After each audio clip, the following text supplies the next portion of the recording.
Vande Mataram foundation స్వచ్ఛంద సంస్థ వారికి మరియు మేధావులకు మహనీయులకు నా ఉదయపూర్వక నమస్కారములు.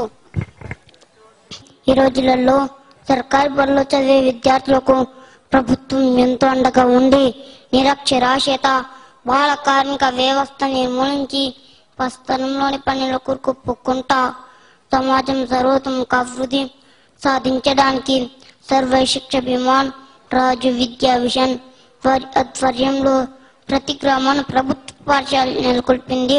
ప్రభుత్వ పాఠశాల చదువుతున్న పేద విద్యార్థులకు స్కూల్ డ్రెస్సులు మరియు ఉచిత పాఠ్య పుస్తకాలు మధ్యాహ్న భోజనము అందిస్తూ మన చదువులకు ఎంతో సహాయపడుతుంది ప్రభుత్వం. మేము బట్టి విధానాలకు బదులుగా స్వేచ్ఛగా చదువు నేర్చుకుంటున్నాం. చిన్నప్పటి నుండి చక్కని క్రమశిక్షణతో పెరిగిన పిల్లలు పెద్దలైన తర్వాత తల్లిదండ్రులకు సొంత ఊరికి దేశానికి పేరు ప్రఖ్యాతలు తీసుకురాగలరు. జీవితంలో విజయం సాధించడానికి సర్వశిక్ష అభియాన్ విజయం సాధించడానికి అవసరమైన పునాది చిన్నతనంలోనే ఏర్పడాలి. అందుకు తల్లిదండ్రుల పెంపకం సహాయపడుతుంది. పిల్లలకు మొట్టమొదటి గురువులు తల్లిదండ్రులే. అందుకే పిల్లల భవిష్యత్తును తీర్చిదిద్దే గుర్తుల బాధ్యత తల్లిదండ్రుల మీదే ఉంది. తమ పిల్లలను దేశం గర్వించేలా తయారు చేయటం అంటే సమాజం పట్ల మన జీవితం పట్ల చక్కని అవగాహన కలిగించి ఉత్తమ పౌరులుగా తమ వంశానికి తమ జాతికి మన దేశానికి గర్వకారణంగా పెంచడం తల్లిదండ్రుల బాధ్యతేనని నేను తెలియజేస్తున్నాను. మనం ఎప్పుడైనా అమ్మ నాన్న విడిగా ఎవ్వరు తలుచుకోలేరు. ఎందుకంటే మనలో అమ్మ నాన్న ఉంటారు, మన జ్ఞాపకాలలో ఉంటారు, మన ఉనికిలో ఉంటారు, మన అనుక్షణంలో ఉంటారు. అయినప్పటికీ మనం అమ్మ నాన్నను ప్రత్యేకంగా తలుచుకొని వారి గురించి చెప్పమంటే ఎవరైనా సరే మేమొచ్చి మాట్లాడతారు. అమ్మ తనని ఎలా తీర్చిదిద్దిందో, నాన్న ఎలా చెయ్యి పట్టి నడిపించారో చెబుతారు. నేను చెప్పదలుచుకున్నది ఏమిటంటే అమ్మ మాట ఎంతో అపురూపం. ఆమె ఎవ్వరు కొరకున్నానే దేవుడిచ్చిన వరం.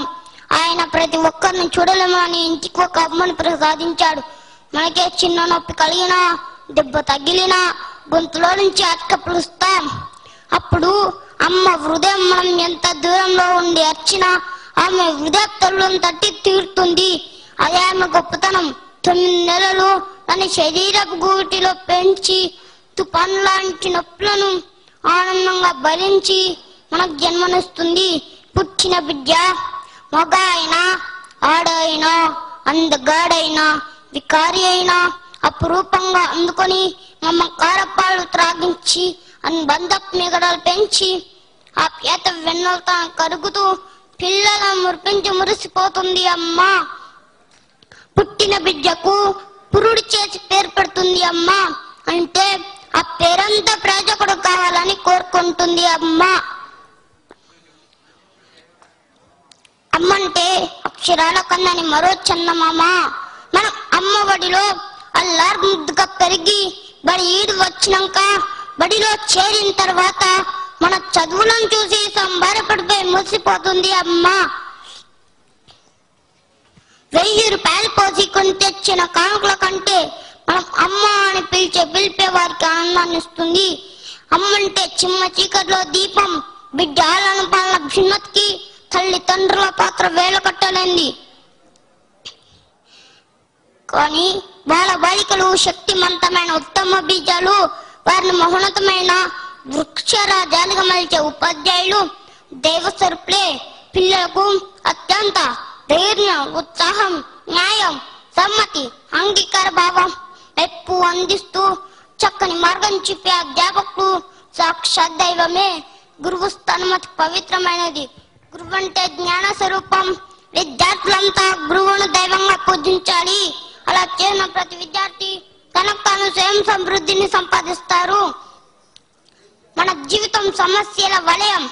ఏ దేవుడైతే సమస్యలను సృష్టించాడో అదే దేవుడు పరిష్కార మార్గం కూడా చూపిస్తాడు. మనం చేయవలసిందల్లా ఒక్కటే, మన ప్రయత్నం మాత్రమే.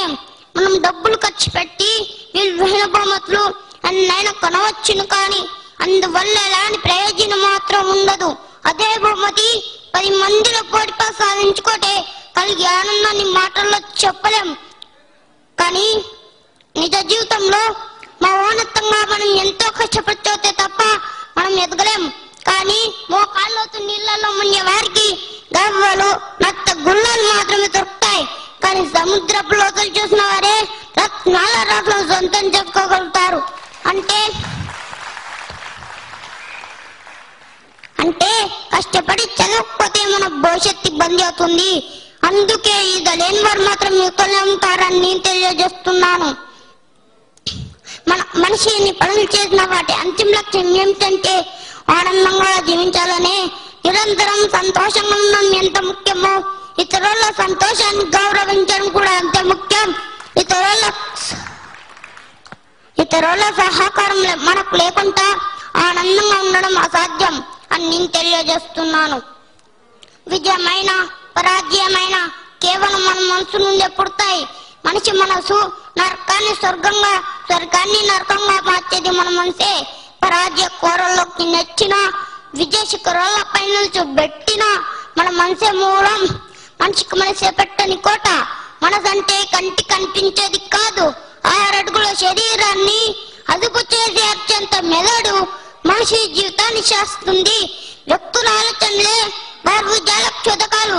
తన జీవితం ఎలా ఉండాలో తన ఆలోచనలను నిర్దేశించుకుంటారు. ఉన్నతమైనటువంటి ఆలోచనలు ఉన్నతమైనటువంటి జీవితాన్ని అందిస్తాయి. మనలోని లోపాలను గ్రహిస్తే ధూళికి కారణం అర్థమవుతుంది. మేధస్సుకు చదువు అవసరం, శరీరానికి వ్యాయామం కావాలి.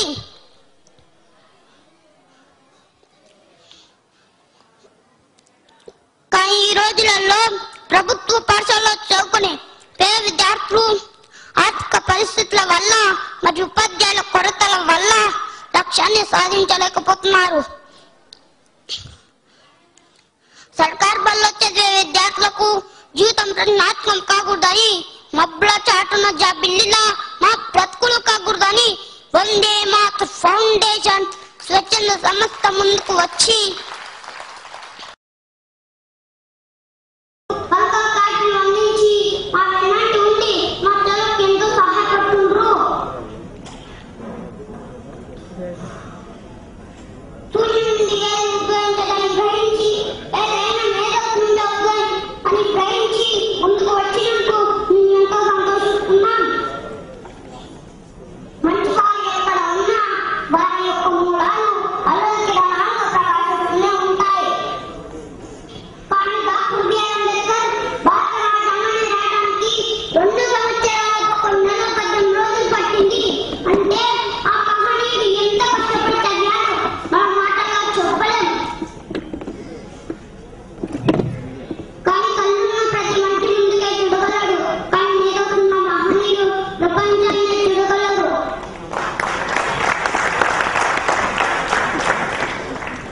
ప్రతి పౌరుడు భరతమాత తల్లి గర్వించే విధంగా ఇంతతో ముందుకున్నాను.